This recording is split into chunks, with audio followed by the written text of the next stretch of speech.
Hi everyone, welcome back to our channel. तो आज हम कंटिन्यू करने जा रहे हैं question number second of exercise 8.2। चलिए स्टार्ट करते हैं। मैंने ऑलरेडी इसका सोल्यूशन कर रखा है। देखो, on Sunday 845 people went to the zoo. वो कहते संडे को ना 845 लोग जू में गए। On Monday only 169 people went, और मंडे को सिर्फ 169 लोग ही जू में गए। तो what is the percent decrease in the people visiting the zoo on Monday. वो कहते हैं जो लोग कम हो गए। देखो, संडे को हमें पता ही चल रहा है, संडे को ज़्यादा गए थे और मंडे को कम हो गए। वो कहते हैं जितने लोग कम हुए ना, उनको आपने बताना कि कितने कम हुए, लेकिन वो उसको नंबर में नहीं, उसको अपने परसेंटेज में बताना है। देखो, what is a percent decrease, तो हम उसको परसेंटेज में बताएंगे। तो फर्स्ट ऑफ ऑल हमने लिखा कि पीपल वेंट ऑन संडे, कि संडे को कितने लोग गए 845। People went on Monday, Monday को कितने लोग गए 169। तो फर्स्ट ऑफ ऑल हम ना डिक्रीज निकाल लेते हैं नंबर में। तो डिक्रीज कितना हुआ लोगों में, हम मंडे में जो संडे गए थे उसमें से मंडे वाले लोग माइनस कर दिए हमने, तो हमारे पास 676 आ गया आंसर, कि इतने लोगों में डिक्रीज आ गया। तो अभी उन्होंने क्या कहा था कि परसेंट डिक्रीज फाइंड करना है हमें। पर डिक्रीज फाइंड करने के लिए ना हमारे पास एक फॉर्मूला होता है। जितने डिक्रीज हुए हैं पीपल, हम उनको ऊपर लेंगे, अपॉन नीचे लेंगे कि कितने लोग जो है वो संडे को गए थे, मतलब एक तरह से टोटल लेंगे कि हमें पता है कि इतना में से इतने डिक्रीज हो चुके हैं, इनटू 100 कर देंगे। डिक्रीज कितना हुआ लोगों में हमने फाइंड किया है ना 676, तो वो लिख लिया, अपॉन संडे को कितने गए थे 845 इंटू 100 कर दिया। तो अभी देखो, इसको हम सिंपलेस्ट फॉर्म में ले आते हैं, हम इसको कैंसिल करते हैं। जैसे ये कैंसिल किया हमने 5 के टेबल पे, ये गया 169 पे, और 105 के टेबल पे हमने कैंसिल किया तो ये गया 20 पे। तो अभी देखो 169 और 676 ना, ये दोनों 13 के टेबल पे कैंसिल होते हैं। ये जा रहा है 13 के टेबल पे 13 पे ही, और ये जा रहा है 52 पे। तो ये अगेन 13 1 ज़ा 13, 13 4 ज़ा 52। तो हमारे पास क्या बच गया, एक यहाँ पे, यहाँ से 4 बच गया और यहाँ से 20 बच गया। ये मल्टीप्लाई में है ना दोनों, देखो 4 इंटू 20, 4 इंटू 20 क्या हो गया 80। तो 80% हमारा आंसर आ गया। So that's the answer. देखो कितना इजी था ये क्वेश्चन। तो अभी हम करते हैं question number third. A shopkeeper buys 80 articles for ₹2400 and sells them for a profit of 16%।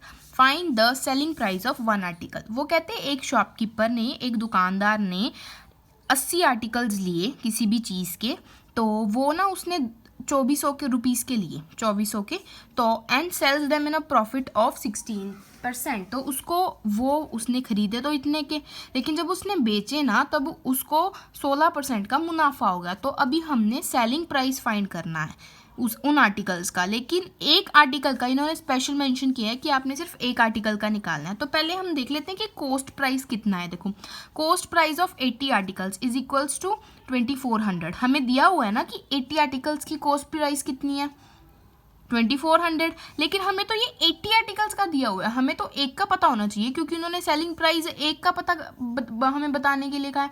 तो हम ना पहले एक का निकाल लेते हैं। हमने 80 का लिख लिया, फिर हम लिखेंगे कि cost price of one article कितना होगा। वन आर्टिकल निकालने के लिए हम क्या करेंगे, रुपीज़ लिखेंगे यहाँ पे, ₹2400 इसके साथ डिवाइड कर देंगे 80 को, तो हमारे पास वन आर्टिकल का प्राइस आ जाएगा। देखो, जीरो के साथ जीरो कैंसिल हो गई, और 8 के टेबल पे हमने इसको कैंसिल किया तो ये गया 30 पे। तो देखो कितने का आ गई, ₹30 आ गया हमारे पास। वन आर्टिकल की जो हमारे पास कॉस्ट प्राइस है, सीपी है, वो आ गई है ₹30। अभी हमें पता चल गया है कि कॉस्ट प्राइस, जिसको हम ऐसे शॉर्ट फॉर्म में सीपी भी लिख सकते हैं, ऑफ वन आर्टिकल कितनी है हमारे पास, ₹30 है। और उसको प्रॉफिट कितना हुआ है, प्रॉफिट परसेंटेज कितनी दी हुई है हमें 16%, है ना। तो अभी हम क्या करेंगे, हमने एसपी फाइंड करनी है ना। तो एसपी फाइंड करने के लिए, एसपी मतलब selling price, selling price find करने का फॉर्मूला होता है, वो क्या होता है, देखो हमने क्या करना है कि 100 में प्लस कर देना है जो हमें प्रॉफिट परसेंटेज गिवन है, अपॉन में डिवाइड करना है अगेन 100, और इसको पूरे को मल्टीप्लाई करना है इसकी सीपी के साथ। सीपी मतलब कॉस्ट प्राइस के साथ। ये आप अच्छे से फॉर्मूला याद कर लो, ये बहुत क्वेश्चंस में आगे भी काम आएगा। ये है एसपी का formula, SP selling price find करने का फॉर्मूला। आपने बस इसमें जो है वैल्यूज पुट कर देनी है, आपके पास सेलिंग प्राइस आ जाएगा। देखो अभी हम इसमें पुट करते हैं, 100 तो हमारे पास है ही, प्लस प्रॉफिट परसेंटेज कितना है हमारे पास 16, अपॉन में अगेन क्या आ गया 100। तो इसको पूरी को किसके साथ मल्टीप्लाई करना है, ब्रैकेट को सीपी के साथ, और हमारे पास सीपी कितनी आई थी एक आर्टिकल की 30 रुपीज़, तो ये आ गया हमारे पास 30। तो अभी हम क्या करते हैं, इसको सॉल्व करते हैं। नेक्स्ट देखो अभी 100 प्लस 16 क्या बन गया 116 अपॉन 100 इंटू 30, ये रह गया हमारे पास। तो अभी हम क्या करेंगे कि ये ज़ीरो के साथ ये ज़ीरो हमने कैंसिल कर दिया, और अभी हम इसको सॉल्व कर लेते हैं, इसको ना सिंपलेस्ट फॉर्म में ले आते हैं। देखो अभी हम सीधा इसको ना मल्टीप्लाई कर लेते हैं, 116 को 3 के साथ अपॉन में 10 है। जब हमने 116 को 3 के साथ मल्टीप्लाई किया तो हमारे पास आ रहा है 348, अपॉन में क्या है 10, पॉइंट में आ जाएगा। देखो अभी आंसर देखो, अपॉन में अगर 10 है तो क्या करेंगे हम, एक ज़ीरो है तो हम हमारे पास 3 डिजिट है, तो हम एक ज़ीरो है तो एक डिजिट छोड़ के पॉइंट लगा देंगे। तो ये हमारे पास क्या आ गया 34.8 रुपीज़, जो कि है हमारा सेलिंग प्राइस। तो हम क्या लिखेंगे एंड में कि selling price of one article, कि एक आर्टिकल का सेलिंग प्राइस हमारे पास कितना आ गया ₹34.8। That's the answer. तो अभी आप देख सकते हैं हमारे पास फोर्थ क्वेश्चन है, ये ना सेम थर्ड क्वेश्चन की तरह है। देखो क्या है इसमें, the cost of an article was ₹15,500। वो कहते हैं एक आर्टिकल की ना जो कॉस्ट है वो कितनी है 1500 5000, और 450 रुपये ना ऊपर खर्च हो गए हैं उसको रिपेयर करने में। तो अभी जब भी उन्होंने सोल्ड किया ना उसके ऊपर प्रॉफिट हुआ उन्हें 15%, तो हमने उसका सेलिंग प्राइस फाइंड करना है कि उन्होंने कितने में वो बेचा।